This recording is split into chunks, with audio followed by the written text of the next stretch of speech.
Hay historias que no comienzan en un lugar, sino en una pregunta. ¿Y si llegar tarde no fuera un error, sino otro nombre para el destino? En este episodio, una estrella vuelve a encenderse, no para guiarnos por el cielo, sino para obligarnos a mirar la tierra. Caminaremos junto a un hombre que lo perdió todo, excepto la capacidad de amar. Bienvenidos a Alfa Beta Gamma, el espacio donde los mitos respiran, las palabras recuerdan y el silencio también cuenta historias. Soy Jorge Torrealta y esta es la historia del cuarto rey mago.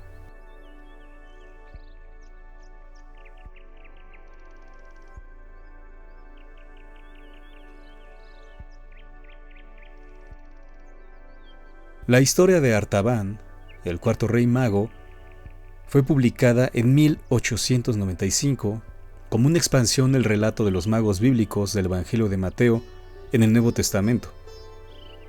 El autor fue el teólogo y escritor estadounidense Henry Van Dyke, quien publicó su obra The Other Wise Man en el citado año.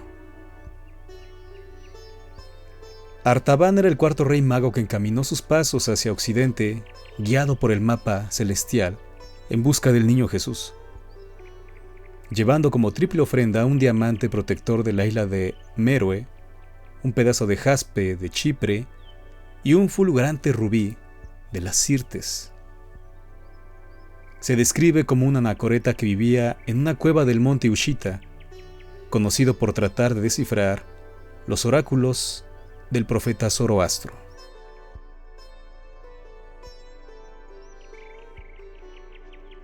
La historia revela el significado más profundo de la Navidad, mostrando cómo la generosidad, la compasión y el cuidado de otros superan el valor de los regalos materiales. Incluso el Papa Francisco mencionó esta historia durante el rezo del Ángelus del 6 de enero del 2025. Destacando que, aunque no es histórica, es muy bonita porque resalta las acciones que Artaban realizó para ayudar al prójimo. La historia que están por escuchar es una variante sintetizada del original.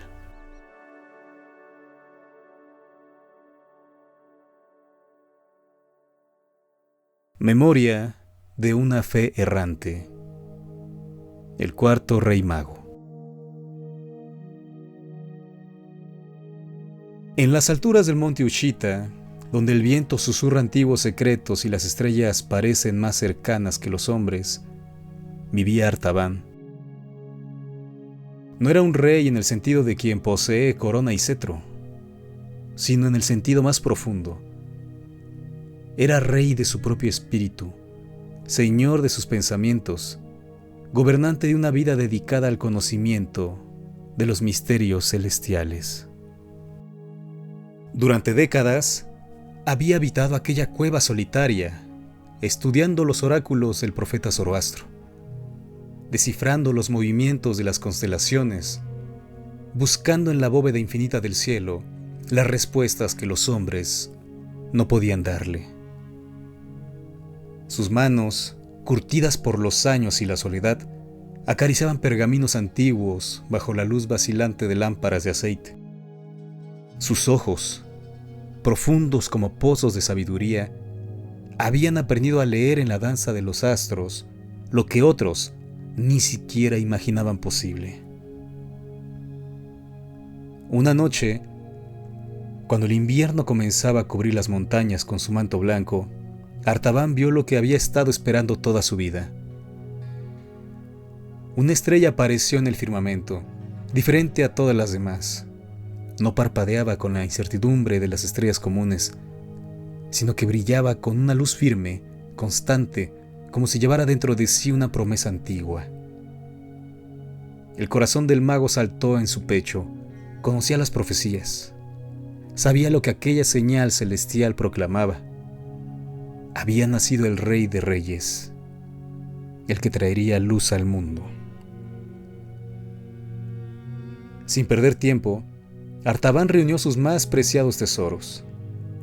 No eran riquezas acumuladas por avaricia, sino ofrendas cuidadosamente guardadas para este momento sagrado.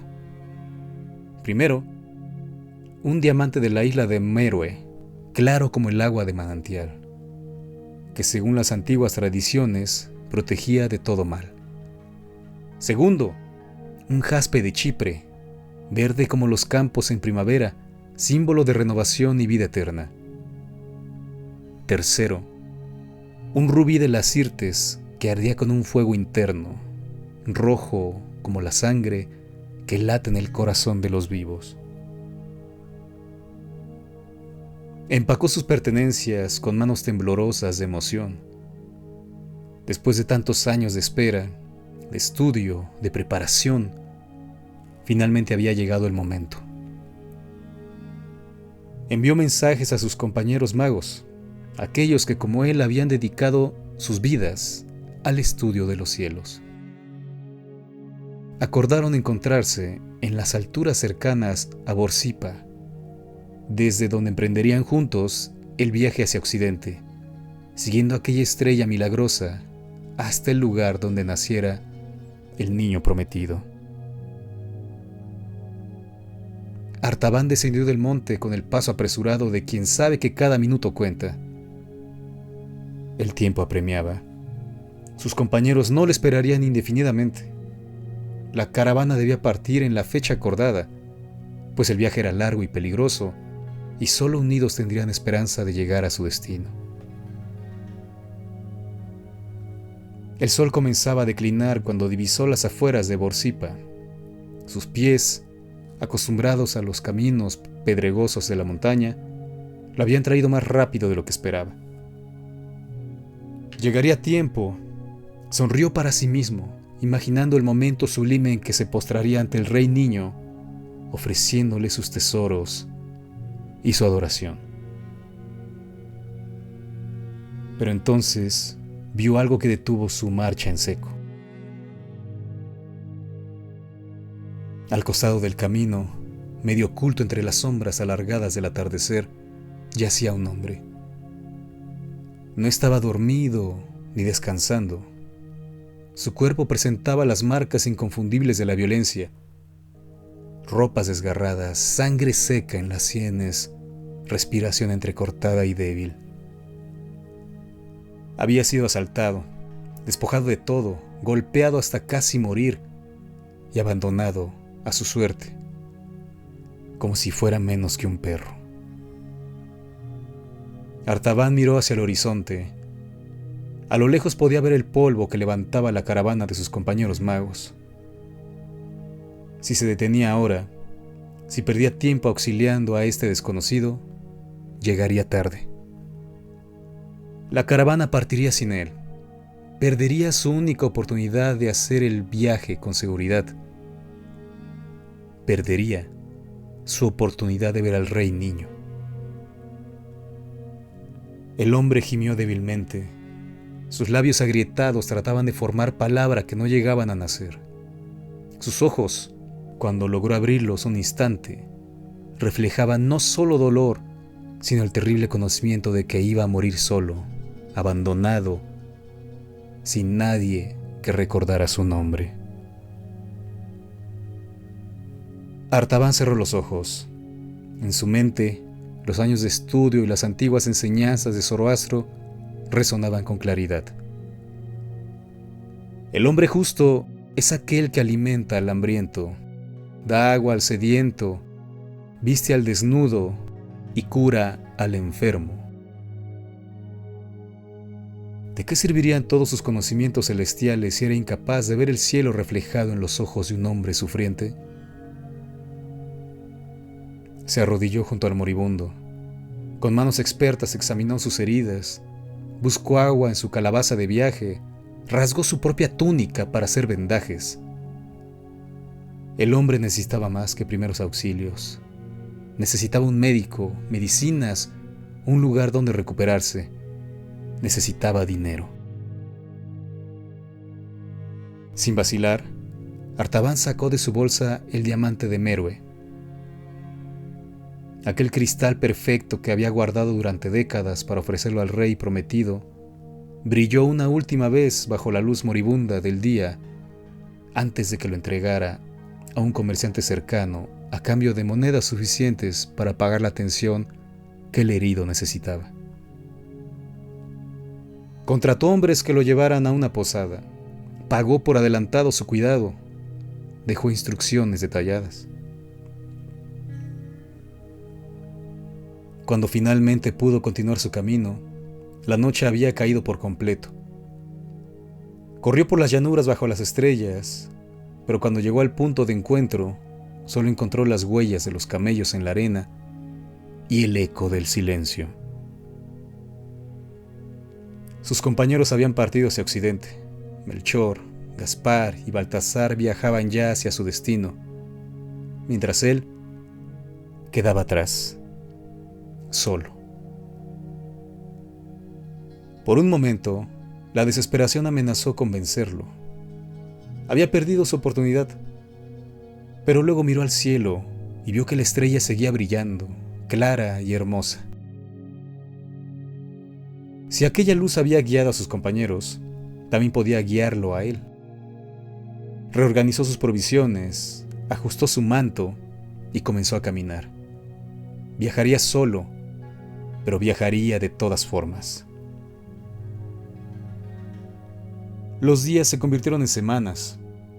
Artaban atravesó desiertos donde el sol castigaba como martillo sobre el yunque de la tierra. Cruzó montañas donde el frío mordía hasta los huesos. Durmió bajo las estrellas. Comió lo que pudo encontrar. Preguntó en cada aldea por noticias de una caravana de magos que buscaban a un rey niño. Finalmente, después de un viaje que probó cada fibra de su ser, llegó a la tierra de Judea. Su corazón latió con fuerza cuando las murallas de Belén aparecieron en el horizonte. Belén, la ciudad donde las profecías decían que nacería el Salvador. Apresuró el paso, imaginando que pronto, muy pronto, estaría ante la presencia del niño sagrado. Pero al acercarse a la ciudad, algo estaba terriblemente mal. Un silencio antinatural pesaba sobre Belén. No era el silencio de la paz, sino el silencio del terror. Las calles estaban vacías, las puertas cerradas, y entonces escuchó lo que nunca olvidaría: el llanto de las madres. Los soldados de Herodes recorrían las calles, ejecutando la orden más abominable que un tirano podía concebir. El rey, aterrado por las noticias de un niño que nacería para destronarlo, había ordenado la muerte de todos los infantes varones menores de 2 años. La masacre de los inocentes había comenzado. Artaban caminó por aquellas calles como un hombre en una pesadilla. En cada esquina, el horror se renovaba. Madres que se aferraban a sus bebés, soldados que arrancaban niños de los brazos maternos, gritos que atravesaban el alma como espadas. Entonces vio una escena que lo paralizó. Un soldado entraba a una casa humilde. Desde el interior, una joven madre gritaba, suplicaba, rogaba. Artaban corrió hacia allá, irrumpió en la vivienda justo cuando el soldado levantaba su espada sobre un bebé que no tendría más de 1 año. ¡Detente!, gritó Artaban con una autoridad que nació de lo más profundo de su ser. El soldado se volvió, sorprendido por la aparición de aquel hombre extranjero, vestido con las ropas de un mago, con ojos que ardían de indignación. «No es asunto tuyo, extranjero», gruñó el soldado. «Cumple las órdenes del rey». «Toda vida inocente es asunto de cualquier hombre con conciencia», respondió Artaban. «Si es oro lo que buscas, si es riqueza lo que sirves, te daré algo que vale más que 100 vidas de soldado». Sacó de su bolsa el rubí de las Sirtes.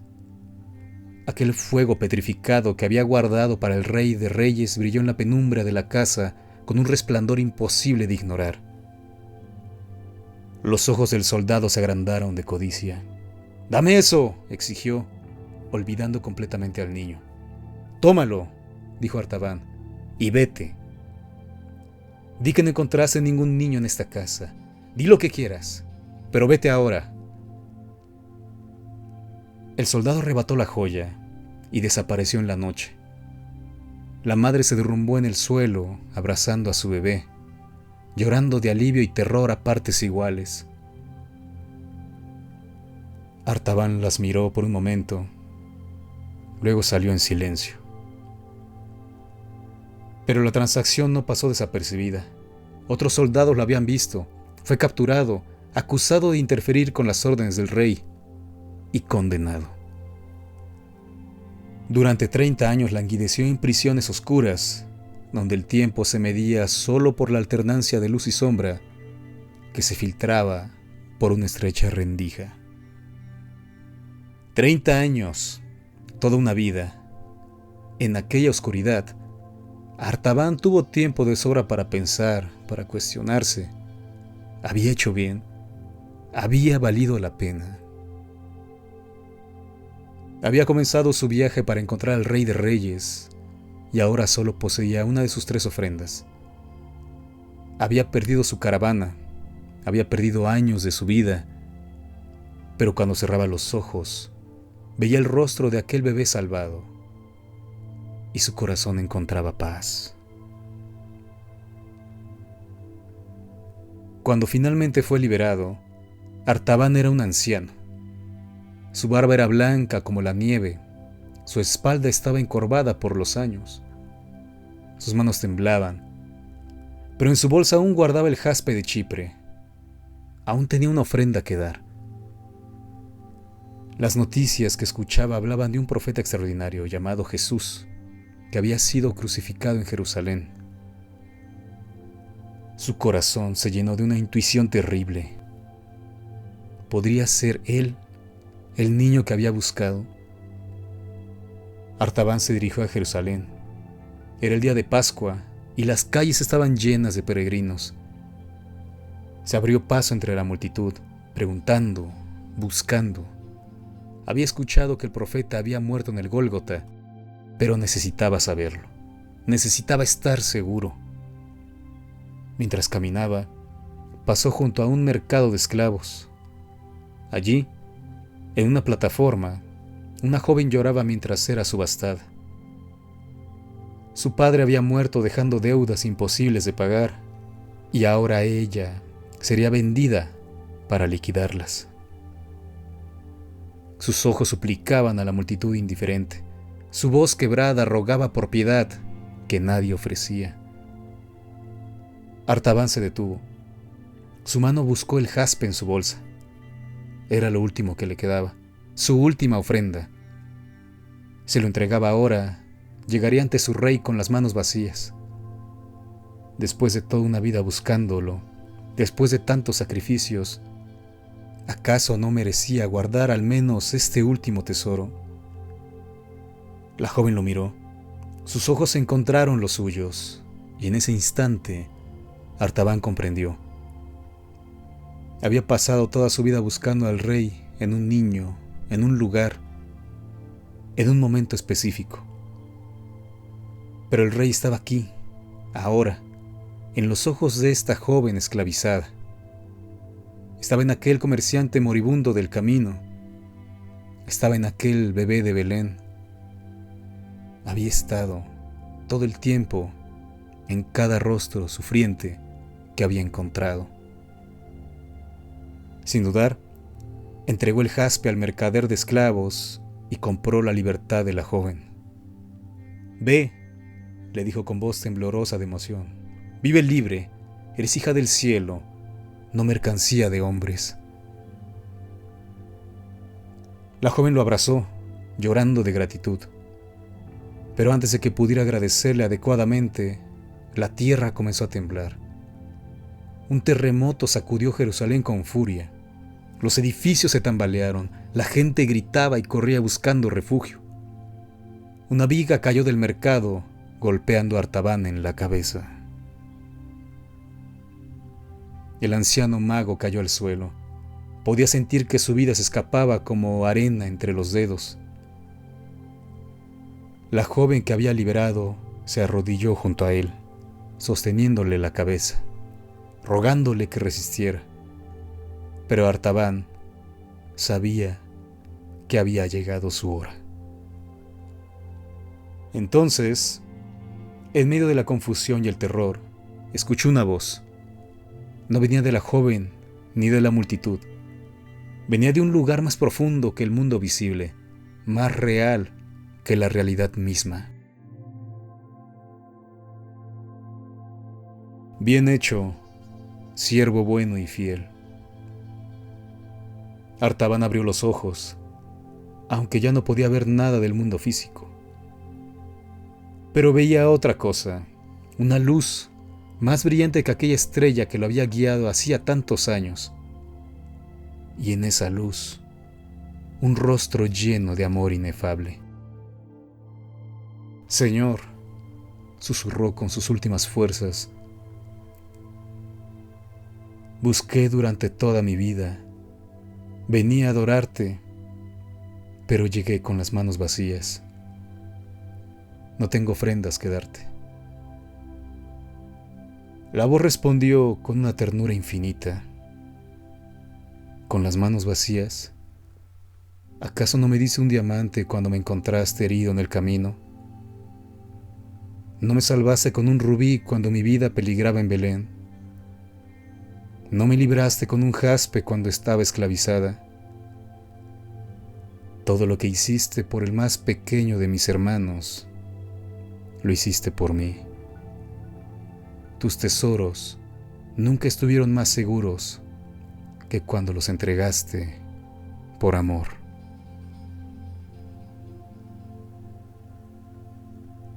Las lágrimas rodaron por las mejillas del anciano. No eran lágrimas de tristeza, sino de una alegría tan profunda que su cuerpo mortal apenas podía contenerla. Había buscado toda su vida y al final había encontrado. No había llegado tarde. Nunca había llegado tarde. Cada acto de compasión había sido un encuentro sagrado.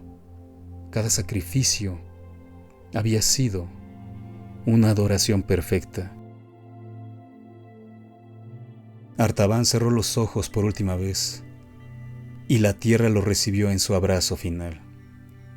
Pero su espíritu ascendió, ligero como el humo del incienso, hacia aquella luz que había buscado desde su cueva en el monte Ushita. Y en ese momento comprendió la verdad más profunda. El camino hacia el Rey de Reyes no se encuentra siguiendo estrellas en el cielo, sino sirviendo con amor a los que sufren en la tierra. Porque el cuarto rey mago, aquel que llegó tarde según los relojes de los hombres, fue el primero en llegar según los relojes del cielo. Y su ofrenda, dada en 3 partes a lo largo de una vida entera, fue la más preciosa de todas, el don de un corazón que supo ver lo divino en lo humano, lo eterno en lo temporal, al Rey en el rostro de cada persona necesitada. La joven que sostenía su cuerpo sin vida lloró por el anciano extranjero que le había dado la libertad. Nunca supo su nombre, nunca conoció su historia, pero vivió libre el resto de sus días, y cada vez que ayudaba a alguien en necesidad, sentía que honraba la memoria de aquel hombre sabio que le había enseñado, con su último acto, el verdadero significado de la compasión. Y así, la historia del cuarto rey mago se convirtió en leyenda, transmitida de generación en generación, recordando a todos los que la escuchan que el camino más directo hacia lo sagrado pasa siempre por el corazón de nuestros semejantes.